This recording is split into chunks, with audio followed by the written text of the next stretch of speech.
everybody. I'm Jay Bullington. And I'm Keith Carsino, and we want to know, Have you seen this one?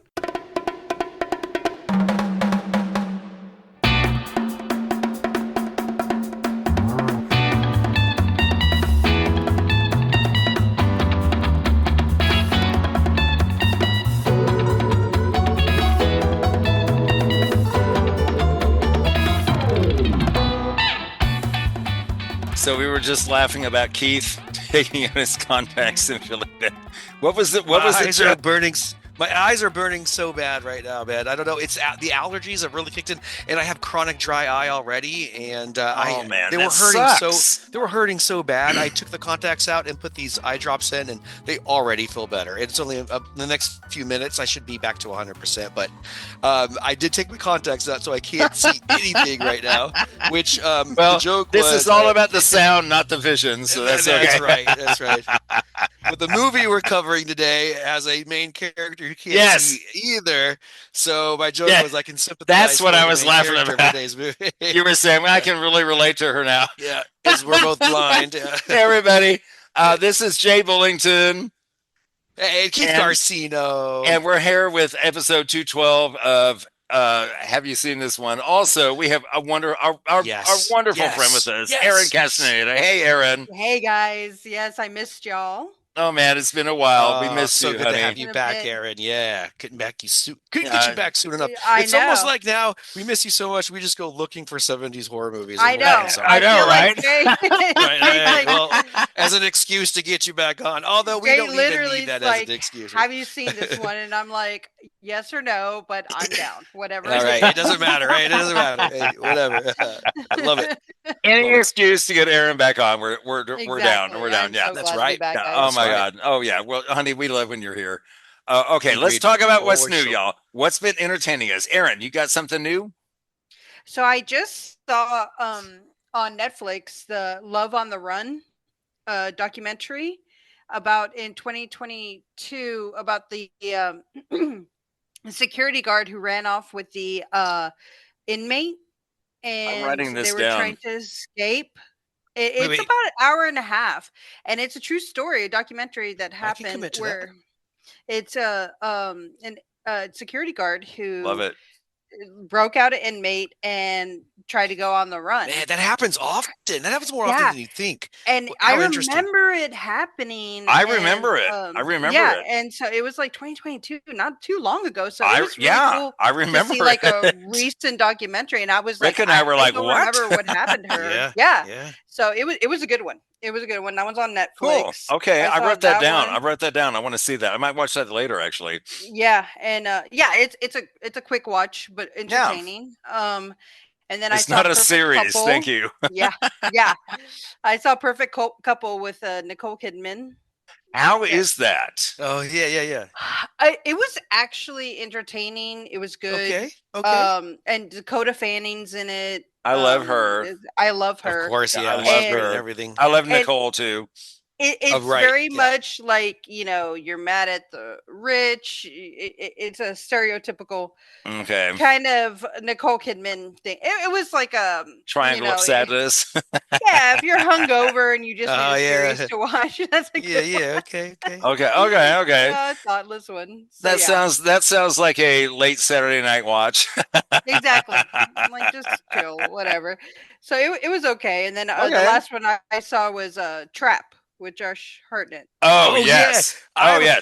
What did you think? Sounds like a good idea, but I've heard mixed things about it. What did you think? What did you think, Erin? So I loved it. Was a M. Night Shyamalan, very original one. I love that you knew what was going on from the beginning. You knew who the villain was, and you kind of were. There's no mystery. Oh no, you know. Well, you know. You kind of were very much like rooting for him, but yet not. Well, anti-hero. Yeah. It was, and the story is Josh Hartnett takes his daughter to some concert that happens to be overrun. It's actually a trap for him. The whole concert is the trap to get him. Just for him. Okay. Wow. Yeah, it really is. It really is. Cool. Okay. I've always been a supporter of M. Night Shyamalan. Even old. Me too. I loved old. Yeah, me too. I thought old Cabin was in fun. the Woods. Cabin in the Woods. I thought was great. Oh, No, Signs was good. Like Cabin in Signs the was Woods good. wasn't him. It's not Cabin in the Woods. I know what you're talking about. That's not the title. There is one. No. Yeah, Cabin in the Woods is a different movie. Totally different movie. Village. The Village, was it the Village? Oh yeah, he did the Village. Yeah, that wasn't me. And The Happening was like, Yeah, that was kind yeah. of sad. I mean, he has mez, but like, But I thought Old was good though. I liked Old. I thought Old was good. I really liked it. I just was really annoyed with how much. I did hear a lot of critiques about how he was showing his daughter singing a lot. That was part of the story though. No, but there was a lot of cutaway that was not necessary. It was like a look at my daughter. She wrote this music. She's really talented. It was a little too much for me. Yeah, there was a bit much of that. You were in the suspense. You were about it, and then all of a sudden it would cut away to her singing. I'm like, oh, yeah, it's like okay. I dug it. I dug her acting. It was actually I liked her acting better than her singing. yeah, I thought right. I thought that was really good. But I just think that I thought she was a good actress. To the singing was a little too much. A bit much. Yeah, a bit much. Yeah, a bit much. But I mean, Did you see The Watchers, where his other daughter directed that one? I've heard of it, but I haven't seen it. Yeah, I think it's about to come on HBO, but it's called The Watchers, and it has Dakota Fanning in it as well. Well, I love Dakota Fanning, but I don't have HBO, so. Yeah, I'll lend it to you. It's pretty good. But it's pretty good, that one. Okay. Yeah, that's what I've been up to. Okay. Keith, what about you? I'm so glad you asked because I've been itching to talk about football with somebody for quite some time. I'm joking. I know you don't like somebody who really knows about it.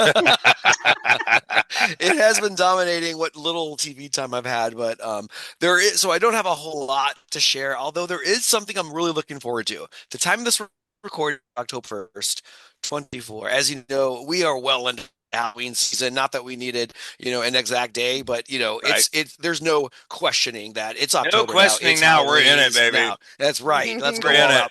I'm excited because I just got a notification on Shudder that on October 4th, which is 3 days from now, they are premiering VHS Beyond exclusively on Shudder. Another one's coming out? Yeah, it's another one. Oh. Who knows if it's a Keith, I'm so excited. Oh my God. I'm so excited. I don't even You and I both love these movies so much. I love this kind of stuff. I love that series. Don't you love it? Don't you love it? Keith and I love it. Oh my God. It's found footage anthology, which I both love, both those genres. Then put it together. Put them together, baby. Right. There have been so many of these, and I've liked most of them, but there have been some kind of flops. But 1984 was a little sketch, but I still enjoy even the ones that aren't that bad. But the ones that are good, especially like the first one, that's just the thing. hooked me into it. The first one was great. Yeah. And the thing with an anthology, this story is not my favorite, but the next one could knock you out. That's right. Well, it's like ABC's of Death. Yes. Yes. Oh, that's a fun one. That's a fun one. I like that one. But Keith, I'm so excited. I didn't know about this. Oh, dude, you got me all excited.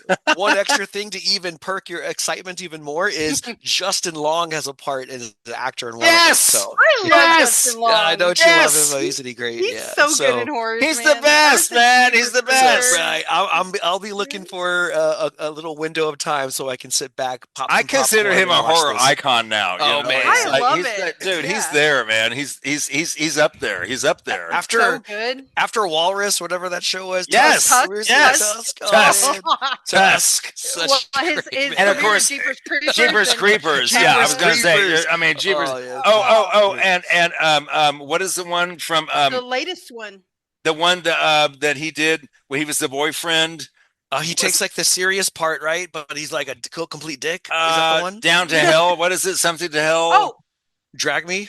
Drag Me to Hell. Yes. Drag Me to Hell. Yes. Yep. Drag Me to Hell. Where he's the boyfriend. He's standing there on the train tracks looking at her being like sucked down to hell. Like, what the fuck? Oh, that was looking around. Somebody gonna help her?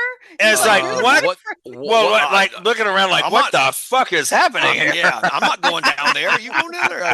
Well, it's like, you can't help that. You can't help somebody in that situation. That was creepy, man. Yeah, that was just like the one. Yeah, your loved one is forever doomed. Eternal Pit of Hell. Oh my God! So love I'm excited Justin about Long. that. Okay. That's what I will be watching next time we talk. Maybe we can talk more about it. Looking forward to it. Okay, very excited. But about you, Jay? What's up? What have you been watching? The only thing that I have, so the thing that I've really been hooked on lately, it's on Netflix. It's the second season of Monsters. Now, the first one was about Jeffrey Dahmer, which was amazing. Oh, okay. It was so good. Okay, the second season now is the whole season devoted to one particular person or just by episode? Yes. Okay. Each season is devoted to one story. So the second season is the Eric and Lyle Menendez story. Oh, the Menendez brothers. How do you feel about that? Because like I've heard mixed reviews, and I'm very like I was into the story, like the true story and everything. When it was happening. I saw a side by side of like the actors and then the actual people, and it was like I feel like they were the same picture. I just started it, and I feel like it's a little too incestuous, but I don't know. Honey, you have no idea. Yeah, that's the thing. I'm and it's like shocking. Now I know these shows are they always exaggerate. You know, when they make a movie or a TV show, they exaggerate things. I know that. Of course. Okay, but this is all based on fact. And if half of this is true, it's like, holy crap. Y'all, I'm not kidding you. My friend Cass, y'all know Cass. She's like, Cassie, oh man. Cassie, yeah. One of my best friends, yeah. Yeah. It's like, you got to watch this. Okay, I'm like, oh, okay. So I start watching it. I swear to God, there are 9 episodes. I watched them right through them non-stop. From I start spent to finish. all day Saturday watching this series and could not stop until it was over. And it was over, it was like, fuck, it's over. I'm telling you. Wow. Okay, cool. It starts off with murders. I mean, it's just boom. Oh, okay. This is what happened. First episode. Yeah, the first episode, boom, murders. Straight up. Here we go. But then all the other episodes go back in the past and tell the story about what happened to lead up to this thing and what happened afterward. Oh my God, y'all. It's fascinating. Yeah, I've heard that it's really fascinating, and the interesting part is that the documentary I think it's coming out October 7th of like their side of the story on Netflix is coming out, and so they're that it's completely made up what he did.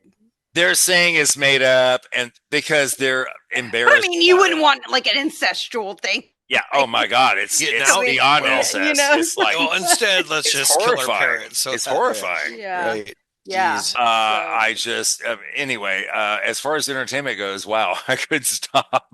Oh wow. Okay, great. Yeah, I can see why it dominated all your time. Yeah, oh my God, I'm serious. I literally I should be vacuuming, but I'll just dust this. I'll just dust this room and do laundry while I watch this some more. If you wait a little longer, you'll be able to collect more dust because it will accumulate. So it's actually more wise and advantageous to wait a little longer, so you'll clean more up. Yeah.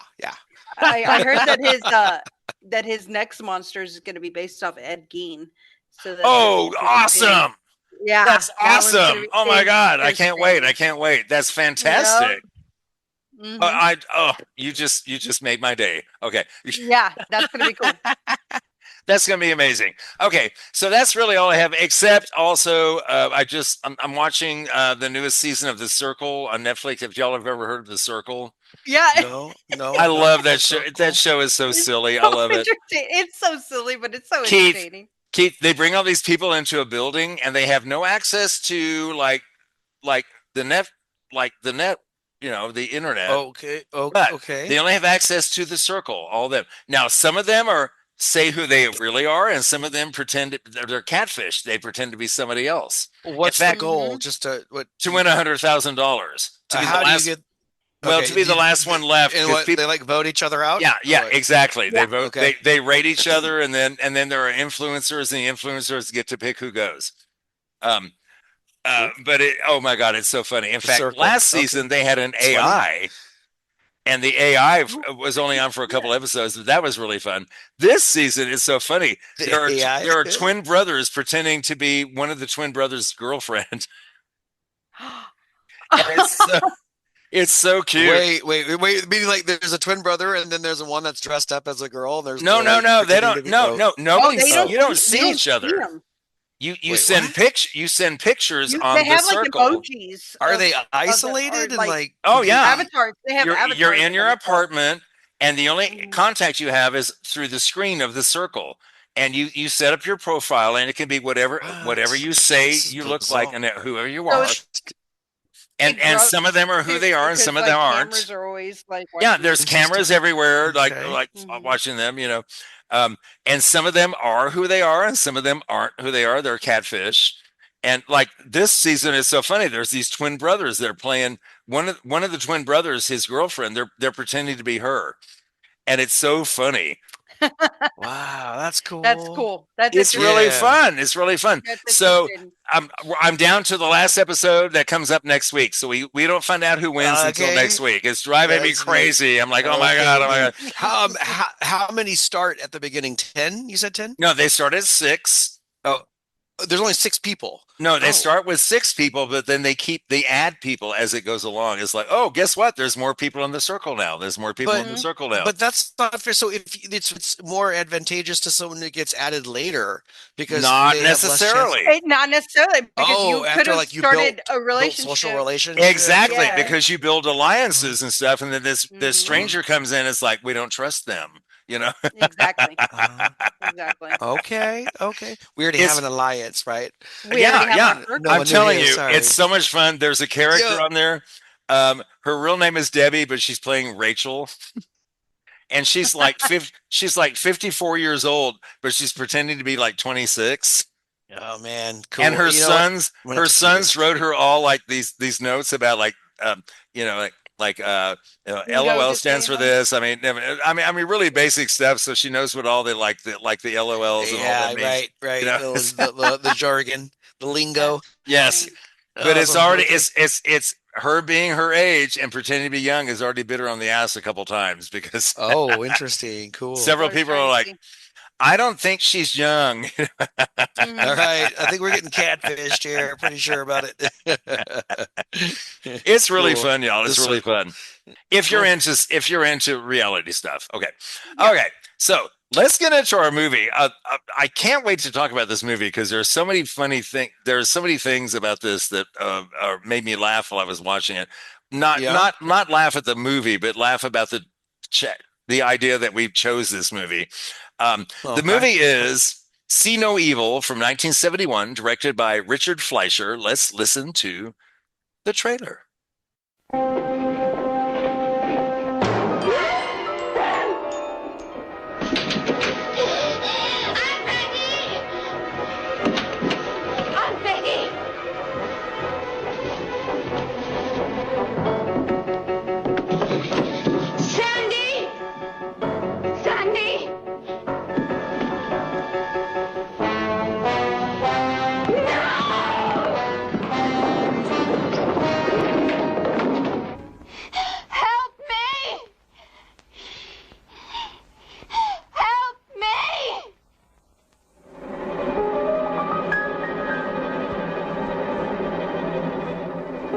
That was it. That was the trailer, wasn't it, Jay? I was about to say unique New York. I was about to like verbally articulate, plan my. Yeah, we're ready. We're ready to record. Here we go. Okay. How many shots did you take? About a fifth through this one, man. We're having a great time over here, guys. And I'm excited to talk about this. Oh my God! I hope we 1971. can get to the movie eventually. Okay. At some point we will drag it on. The Wait Until Dark remake. Let's do it. No, that's oh my God! I was gonna bring that up later. Oh no, I got you already. Don't worry about it. You got me, girl. You got me. That's too funny. Oh my God. Okay, and it was the three of us that talked about that movie on this show. Yes, we did. Good times. Back in oldies. Okay, the movie is See No Evil from 1971, directed by Richard Fleischer. The only star that anybody's going to know is Mia Farrow, the main star. Yep. Who also, of course, we all know from Hello? Rosemary's Baby. Rosemary's Baby. Yeah. Thank you. Jay, I don't think I've ever seen Rosemary's Baby. Are you serious? I'm serious fan. I've Keith. Oh, put on the list. Aaron, did you hear that? The most I've seen is probably like a snippet, if anything, a snippet. Oh my God, Aaron, did you hear that? So good. I just recently oh my God. Yeah, so it is fair game. I just want to throw that out there. That is fair game. Holy guacamole. Like, that might move up the oh my God, Keith. That's huge news. I know the queue is full, but when you have an instant classic or a classic like that, then it just lets you know that's one that should be notable. I am happy to insert. Yes. And that's a 70s. That's 70s too, correct? I believe it's 70s. Yes. Yeah. Well, you know what that means too, right? God. Oh wait. Well, come on. You know who's going to be here with us for that? You know. Okay. I don't care if it's 1950s. I have to be. I know. I don't care what year it is. I think she would be offended if we didn't ask her. I would be so mad. That's okay. Yeah. Don't worry, honey. You know you're in. You know you're in. Oh my God, that is huge news. 1960. You know, it's close enough. 1968. Close enough, right? It's close enough. Well, we've done horror movies not in the 70s. It doesn't even matter. No. Yeah. But oh my God, it has such a 70s feel to it. God.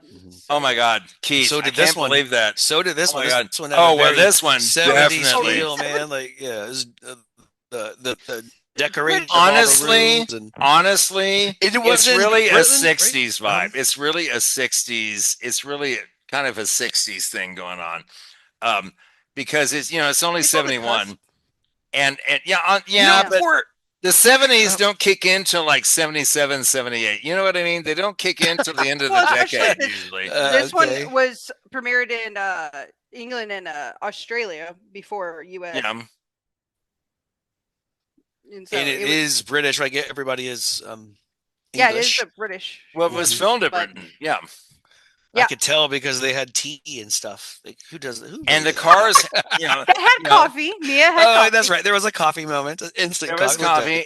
Oh God, instant coffee. Just gross. Not exactly high quality. But also all the cars, the steering wheel was on the right side, so that's right. That's right. And it was in a really mucky place. Like there was mud and it was nasty everywhere. Right? It was just like went mudland. through the ringer. My Lord! But people live so. I was just watching. I was just like, and the gypsies in the mud. I was just like, oh my God, I need a bath so bad right now. Do not wear white. I need a shower so bad. I need a bath. So bad. Well, not a bath after that scene, but I was like, a shower. Oh God, no. Oh geez. No, a shower, not a bath. A shower, not a bath. Thank you. Eesh. Okay, so summary. Well, like I said, Mia Farrow is the only actress who I think anybody will know in this. These people might have been famous in Britain, but I don't think anybody here will know them. Anyway, she plays Sarah, a recently blinded woman who is stalked by a psychopath while staying at her family's rural estate. Fleischer called the film sheer entertainment made to scare the hell out of audiences. Fleischer is the director. Okay. I saw one review that said that it will make Michael Myers look like a pansy. Really? I saw one review saying that, and I don't agree, but I don't agree with that. It's a funny I don't necessarily agree, but I think you know what he does put up a good. I mean, he is pretty scary. I don't even think it's him. I think it's that whole segment with the dead bodies around. That's what the creepiest part was. Oh, the creepiest part is that's the creepiest part. That was it. That was the major villain. And the fact you can't see, so it was all around her the whole time, and she didn't know it until the next day. Yeah, the real villain in this movie was her blindness, because it was just like all the horror took place around her and she couldn't see it. Well, she was, from the get-go, she was obviously the victim. It's like, okay, this is going to be the victim. It's people were trying to help her out the best they could, but nobody can truly sympathize with her because I think they tried to sympathize with her, but they did their best. but there's only so much you can do. Aunt really tried to keep the house the same that she would remember. Yes. Like everything's where it was, Mm-hmm. But at the same time, too, like for a blind woman, don't keep like breakable pottery in like random places where you can like bump into it, right? Like one was on the stairwell. Like you're gonna feel for it. Like, come on, She's let's like, make this I know it's there now, which I thought that was gonna make a comeback and be like a weapon or something. Right, but why even keep that there? Like, hey, maybe we should put that somewhere else, or like put that in the kitchen. Breakable lamps. And yeah. Crazy we can make this. Okay, so going through the story, after being blinded in a horse riding accident, Sarah visits her uncle's stately home. It's very stately. Oh my God. Stately. Oh my God. Stately is understated. Out on a date with her boyfriend, Steve, she escapes the fate of her relatives who are murdered at their home, along with the gardener, by a psychotic killer. Sarah returns from her date and spends the night in the house, unaware that 3 of her family members' corpses are strewn in various rooms. She has no idea. We don't really see it happen. We know it happens, but we don't really see it happen. We haven't seen it yet, but you've got an idea that something is wrong. How it happens as well when the bracelet was on the floor and the glass was broken. Yes. The kitchen. You see evidence, but you don't see the bodies. And they keep on shooting back to the boots that the gardener would have. Oh, those stupid boots with the white star on it. Okay. I'm sorry. That guy's from Texas. I'm just right. I mean, that's what started it all. Is because he got water splashed on his boots. Yes, that's what started it all. And I was like, really? He was very particular about his boots. Like he kept them clean, kept them looking good, and he was a good looking, well dressed guy. I don't see I don't see the resemblance to Michael Myers in any way. Nor to no. It's a totally different version. Of course, right? Apples and oranges. Right. Yeah, but I was looking back as to why all this happened. Yeah. And I mean, it says in the beginning, because he went to the movie Rapist Cult and the convent murders.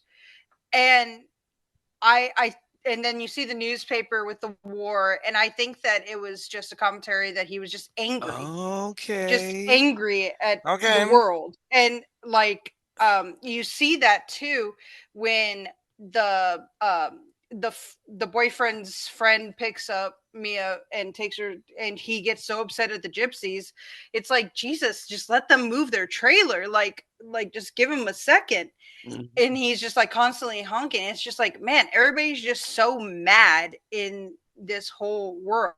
Like, this whole, okay. I think that think about it that deeply, but that does make makes sense though. No, exactly, Erin. Yeah, no. I'm just like, why is help us see it from a perspective we didn't originally see? So I think that's what the commentary was in the beginning, is that movies and society made him angry, and the guy swept water on his boots, and he was just pissed, and he didn't care because I mean he was reading the nudie magazine in the pub. Oh yeah, everything that's with right. his boots up, and he just did not care. You could tell he is a psycho. He's a social. He didn't care. Almost like he respected his boots more than he did people, or anything else. Yeah, yeah. Because I mean, he just. I love that. I love that. It's true, though. My boots are above you. Yeah, I mean, when he's cleaning the blood off and everything, he cared about cleaning his boots first. Yeah.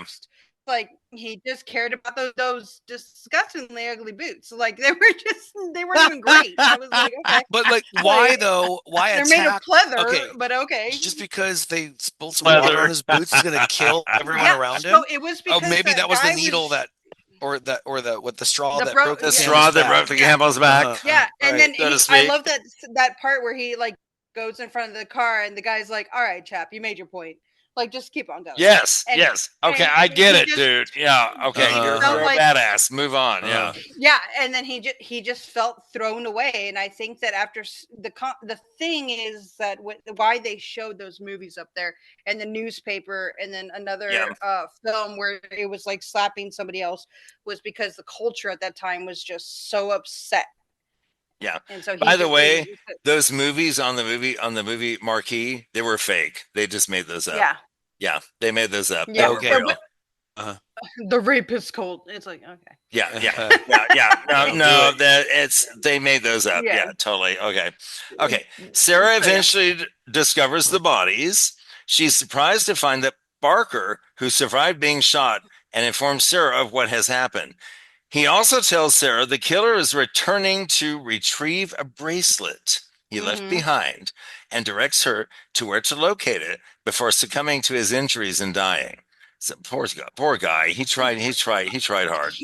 There's some parts though that like the part where she first gets there, she goes to make some coffee, and there's shards of glass all along the kitchen floor. Yes, and you're waiting for her. Okay, what's the she can't see it because she's blind, but she doesn't step on it. She just weaves her way around it and never actually steps on it. And I love how they show that. It's like suspenseful because the whole audience is waiting. Okay, there's any step, and it never comes. And you're just going to happen. Although it happens later, of course, it'll happen later, right? But it's also. But the whole time you're like, oh, don't step on it. And they were wise in the way they shot the fact that you could see her and the bracelet on the floor next to the cabinet or whatever it was, right? And so, and then she walked by it a few times, back and forth. Yeah, there's only a matter of time before she kicks it and she walks into it, which of course it's almost like it's like a symbolism of she's walking by the killer.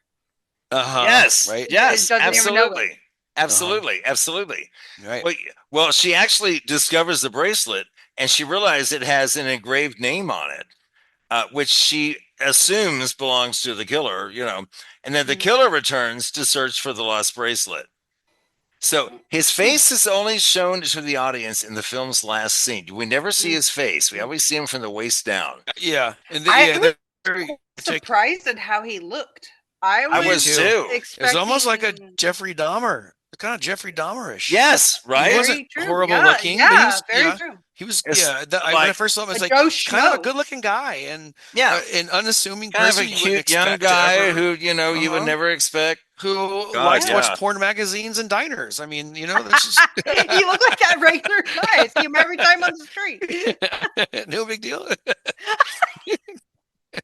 Well, he finds her. And she manages to get away on horseback. She gets on the horse and goes into the woods, where she meets and is saved by a family of gypsies. And this is when the movie gets really, really weird. Okay, so my only stink about this movie is this. Okay, we're at minute 50. It took a long, well, not even. We're like in. It took a long time to get here. It was 30 minutes until the action actually happened. Yeah, and it was really slow. With her and the boyfriend.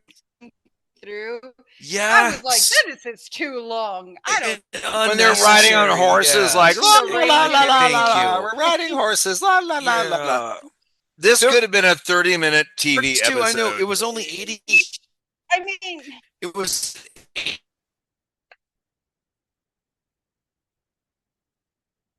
It's long, but carefully overdid it. Yeah, in this one you could have had them kissing in the rain, and then okay. That's it. Yeah.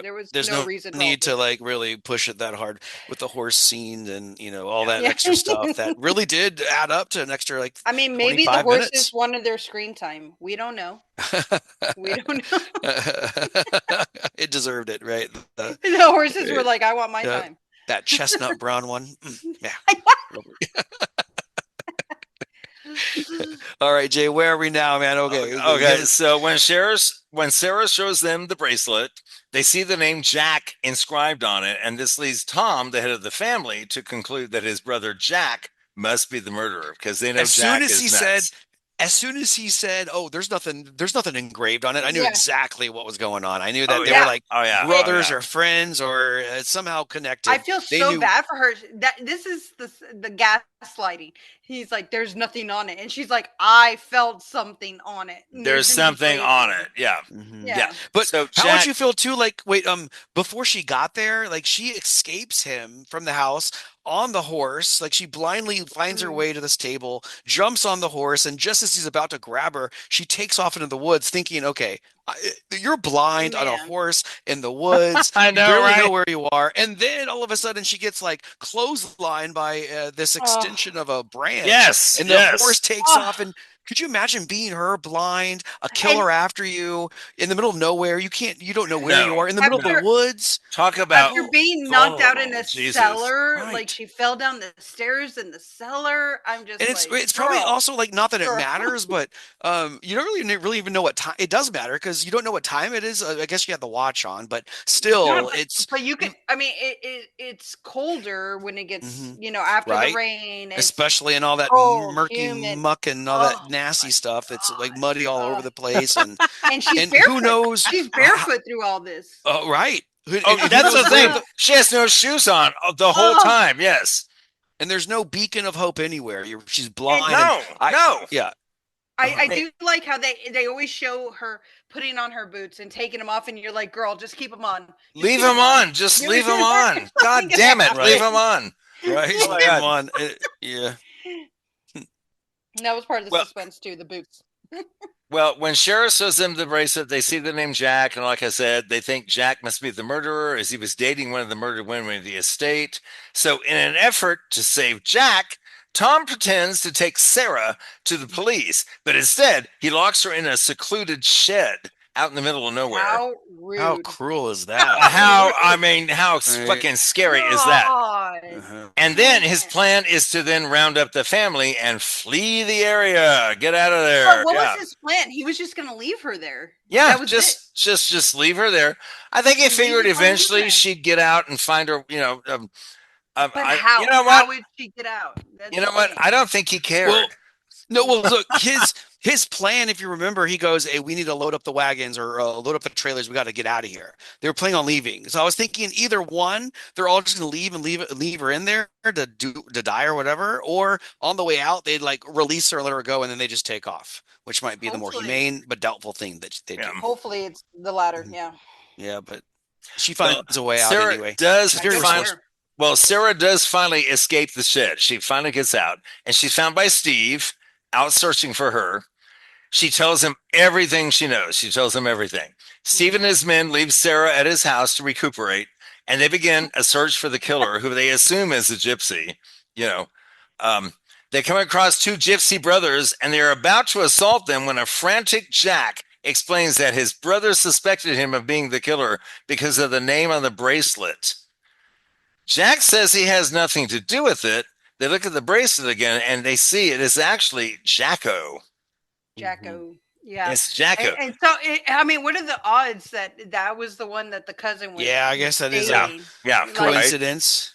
That's so crazy. The odds. It was a small little. It was a twist. A twist. Yeah, thank you. It was a nice little twist. A nice little twist. It was a good twist, and I'm just like, girl, third time she's trying to take a bath.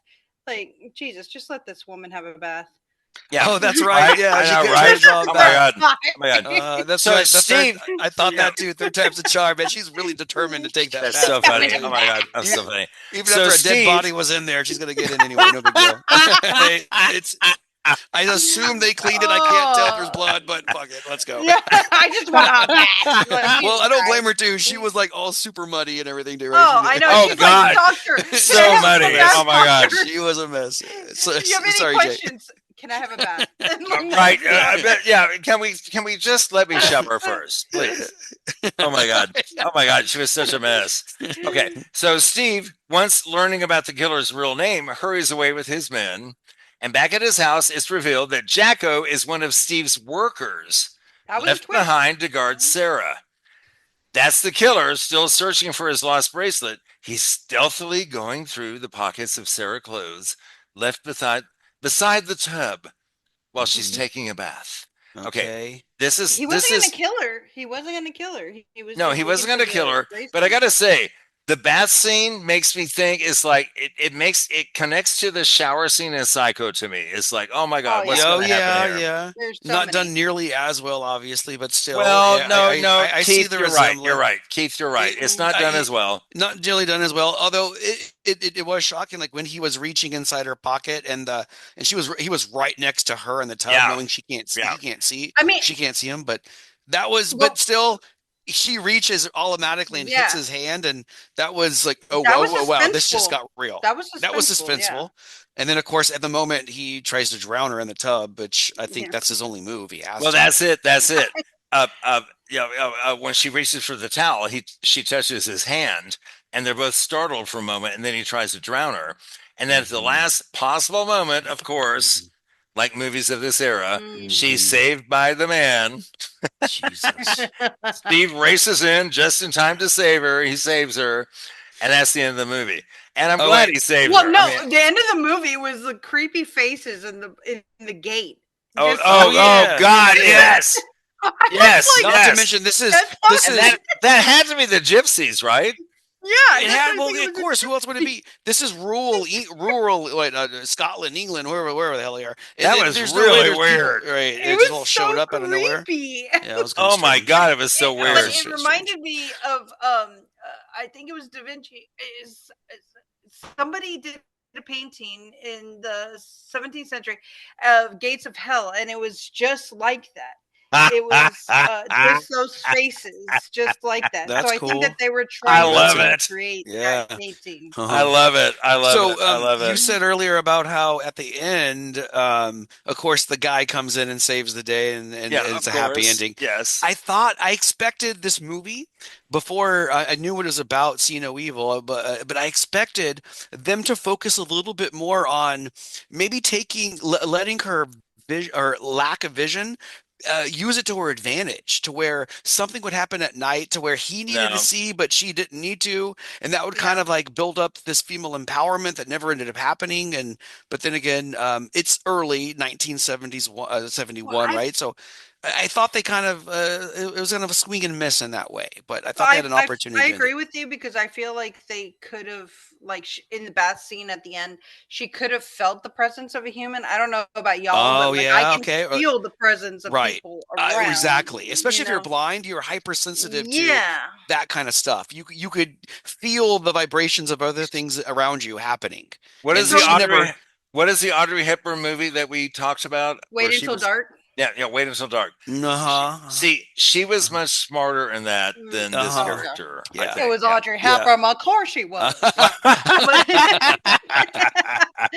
I mean, the thing is also, you just, I feel like there was a lot of missed opportunities. It was good. I liked that it was Spence that she couldn't see and everything. But there was a lot of missed opportunities, like you said. Erin, hearing you say that makes me feel a lot better because I was worried that this is like one of y'all's favorite movies, and I was like, I like it. I like it, but I don't love it. Let me put it that way. Yeah, okay. I didn't. I feel the same way. I feel the same way. I thought she was born blind. I didn't realize that she lost her sight. Yeah, but I don't remember that in the movie saying that. Well, they did say things like everything was the way that it always was, or something along the lines of that. And I think that they were kind of saying or hinting that she lost her sight because of the horse. They had an accident and they had to shoot the horse because it broke a leg. Yes. But I think that they shot the horse because it made her blind. Right. And I think the gardener was trying to lead her to think that, oh no, they killed the horse because he hurt you. And after the synopsis, I read that and I was like, oh. Yeah, that's what I thought so too. I didn't realize that. That's a really sad thing that they don't really go into much. And the boyfriend... Yeah, the boyfriend seemed I'm rewatching it. Wow. No. Like the boyfriend too was kind of like slowly working her towards like, are you sure you want to write it? Kind of thing. What kind of led me to believe that she had an accident that caused her to say that. Although they never really explicitly said it. Okay. Which all goes into details. Yeah. Which also might, and this might be a little too much plot analysis, but that also might be the reason why she was in the tub and could not feel that extrasensory perception due to the fact that she was superpowers yet. Right, exactly. You got to acquire those things over time, or be born without the sight at all. That way, everything else just works in synchrony, and she wasn't able to acquire that yet. How do you think that she did being blind, acting blind? Oh, good question. I think she did a good job. I think she did a good job. I think she did. I kept thinking, do blind people blink? Yeah, right. They do. Imagine, right? their eyes keep the eyes moisturized, like yours. Yeah, their eyes still get dry, and they have to. But I was also looking to the like when she spoke or walked, like blind people don't need to look at a certain way. They just kind of look forward because there's no need for them. They can't see anyway. So I kept looking to see if she kept turning her head, and there were some times when she was kind of looking in the direction, but she never made like direct contact, eye contact. So I think she stayed in character for that. You know, old habits die hard. I'm walking this way. I'm going to turn this way. Oh, yeah. You know, okay. That makes sense. And she was newly blind. Yeah. Okay. Yeah. And that would, so I think, I'm going to walk over here. I'm going to turn this way and walk this way. You know, that makes sense. I think so. I mean, I'm just guessing. I think she did a good job. She did a lot of research. She went to a blind institute and did research. She did. She did. Yeah. Okay. And she also wore contacts that made her a little bit harder to see, and her eyes weren't as dilated. Because when they did the zoom in shots, if you notice that her eyes weren't as dilated with the sunlight. And so she wore special contacts in there. So I think she did do well, especially stumbling in the mud. I was like, okay. Yeah, there were some parts too where like there was a small little drop off and like a small little mountain of mud, and instead of like walking around it, she was trying to walk around the side of it, and like she tried to walk up, and she's like, walk up it, like right, right. So I was like, okay, if I was blind, that looks legit. Yeah. I think she did pretty good. Like I thought she did a pretty good job. I thought she did. Yeah. Yeah. A little bit of background. In theaters in England and Australia, this was titled Blind Terror. Yes. But in U.S., it was always See No Evil, but it was called Blind Terror. Okay. When filming started, though, it was called Buff. Now, I don't get that. B-U-F-F. Buff. What does that mean? Yeah. I don't get it. Is that a British? I don't know. Is that a British thing for blind? I don't know. There's gotta be, yeah. It has to be like a old British slang or something, because I looked into it and I'm like, why would they have buff? I've heard buff used as like a scarf. A buff is like a type of scarf or a drapery of some sort, but that still doesn't really make sense. Doesn't make sense, right? Yeah, it still doesn't make sense. I've heard it used in different ways, but yeah, I agree with you, Jay. I was very confused as to... I get the blind terror, which I think that I get that. It made it seem too much like The Blob or something, you know? Yeah. It's a little too a little too like blaring, you know? Yeah. Blind terror. Does not fit. But See No Evil is like sneaky and kind of, you know. Yeah, and they premiered it also like where it became mainstream in US. I think it was 1974. They had like movie Mondays or something. Jay, you would know more, but it was like Cinematic Mondays or something, they said. And they showed it on TV, and that's where it really became more mainstream in US. Wow, I did not know. No, I didn't know that. That's interesting. I think my favorite parts of this movie though were around like the fact that she was seeing no evil around her. Like the moment she woke up and then the camera showed her sister laying right next to her, completely dead. And then her turning on the bath, not knowing there's a dead body in there. And she's like, I think that was the creepiest part like, oh my God, of the whole film. She's gonna get sleeping with these dead bodies. Exactly. She has no idea that she's walking around dead bodies. Yeah. She has no idea. And you're right. The glass too, you know, waiting for that suspenseful moment. That part, oh my God. On it. Oh my God. You love about 1970s is they use the suspense as opposed to, I don't know if you know that they had a remake in 2006 of See No Evil. And so I saw that version when I was a kid. What'd you think? Totally different aspect. Oh, really? Very different remake of Texas Chainsaw Massacre and House on Haunted Hill type. But it was that they took it as a religious stance of See No Evil, and they would pluck out people's eyes. Ooh. And so it was totally different. And so I had not seen this version. I was promising. Like, this is a lot better. Yeah, that's a little different. Okay. Yeah, it was way different. And so, the remake was not a remake. It was just okay, we're gonna rip off the name. We're gonna use the title and just make money off that. Yeah. Lots of people have done that. It's not surprising. Yeah, of course. Yeah. At the very beginning of the movie's at the theater. Rapist Cult and the Convent Murders. They are fictional creations, like I said earlier. They're fake movies. They're not real. Okay, the critics. Okay, mostly not favorable, but Variety called it a perfect modern specimen of the old-style A-plus suspense programmer, which often broke through the big time. Superbly written and brilliantly photographed. So Variety liked it.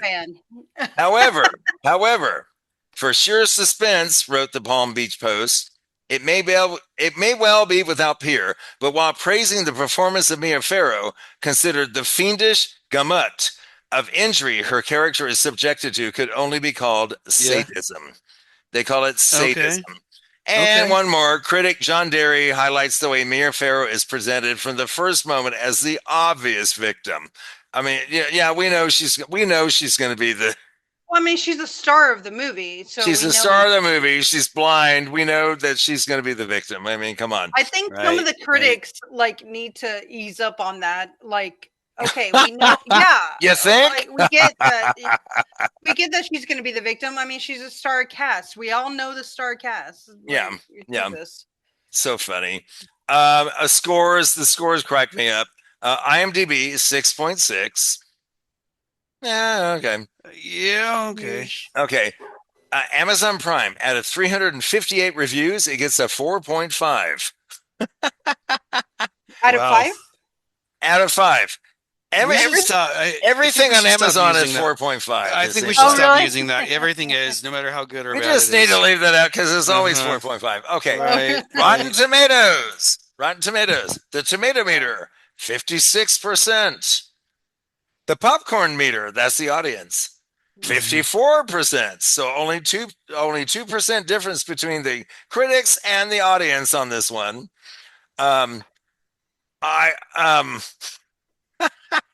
Keith, would you recommend this movie?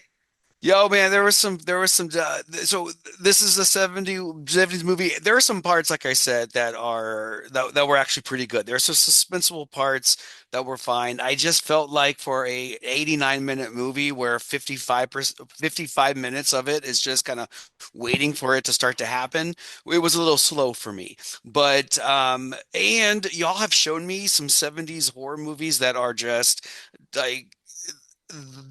They stand the test of time. The Changeling, number one, and I know it's not fair to compare it to like these amazing movies, but I would not wholeheartedly recommend See No Evil, but you know what? For a horror movie fan, I would say like this is one that you should watch at some point.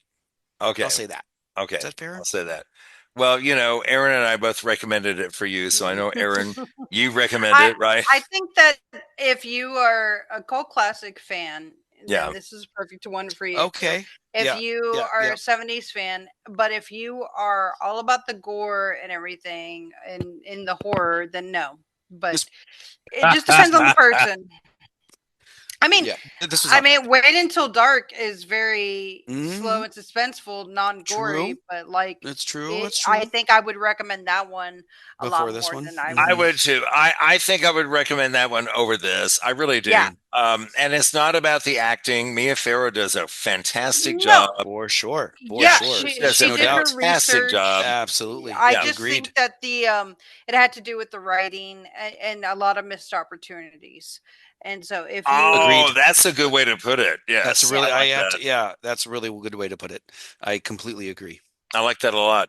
Okay, folks, you can find us at Facebook, Instagram, Twitter. Just look for HYSTO, HYSTO. Look for us. You can find our podcast on Apple and Spotify and Amazon and Prime, wherever you get your podcasts. Macintosh has us too. Yep. Macintosh. Okay. AOL online search. I was going to say, look for us on AOL. Oh my God! Like Macintosh is back. What? Wherever you get your podcasts, you can find us. You can find wherever you catch your pods. Don't just We're there. And wherever you do it, please join the party to us and leave a rating. Let's go. Hopefully a high one, but if not, let us know what you like. No, Jay. No, you need to stop saying. You need to say, hey, a high rating or don't bother at all, right? If you have nothing nice to say, don't say anything at all, right? No, I want to know what you don't like. I want to know what you don't like. Or maybe email me personally. Send a DM, man. Drop in my DMs instead. We can do better. Yeah, please contact us, because when you do that, it brings more people to the party. So it's really fun. Exactly. Okay, so next time is actually going to be our Halloween episode. Yes. So okay. I have another horror movie for you, sir. Oh man, okay. Of course, I would expect nothing else. And it's a sequel, but a sequel that I don't think you've ever seen. It's The Exorcist Part 3. I don't think I've seen one. I've seen part me. I don't even no, I haven't seen 3. Exorcist Part 3 from 1990, and it is directed by William Peter Blatty, who wrote the book The Exorcist. Right. Oh, okay. Yeah, he wrote the book and he directs this movie. That's a good one. I can't wait for you to see this movie, because what are you saying, Erin? Cult classic for sure. Oh yeah. Absolute cult classic, dude. Okay. Absolute. Okay. This is going to go in your catalog. Trust me. Wow. Okay. Yeah, I'm really excited. I'm really excited. I'm really excited.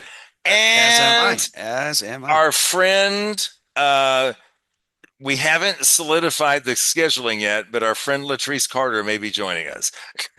Oh, fantastic. We need to get her back on. Okay. And Halloween season's the perfect time to do it. Exactly. Yeah. We just have to work on the schedule. She's a horror movie lover, aficionado. Well, she has her own podcast about horror movies. Exactly. I mean, what need more you say? It's devoted to horror movies. Horror movie warriors. Perfect. Yeah. Absolutely. And you and I have both been on her podcast. So indeed we have. Yeah, she's fantastic. So excited to have her back on ours. And she's my birthday sister. We have the same birthday. Hey. It's so funny. Yeah.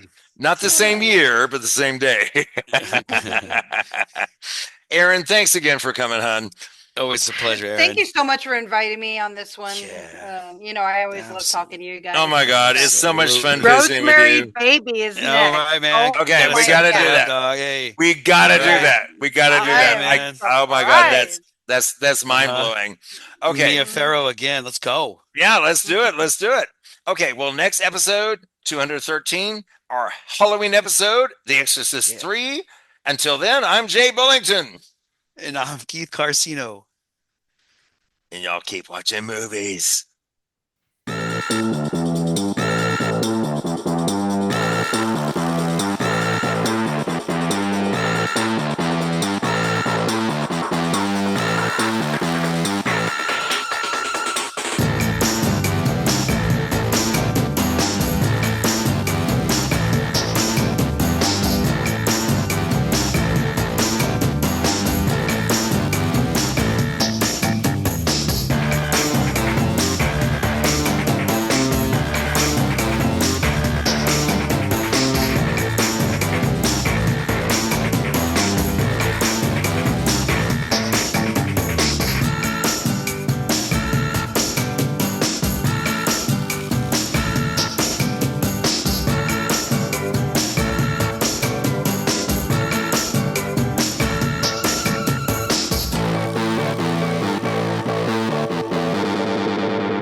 Bye-bye.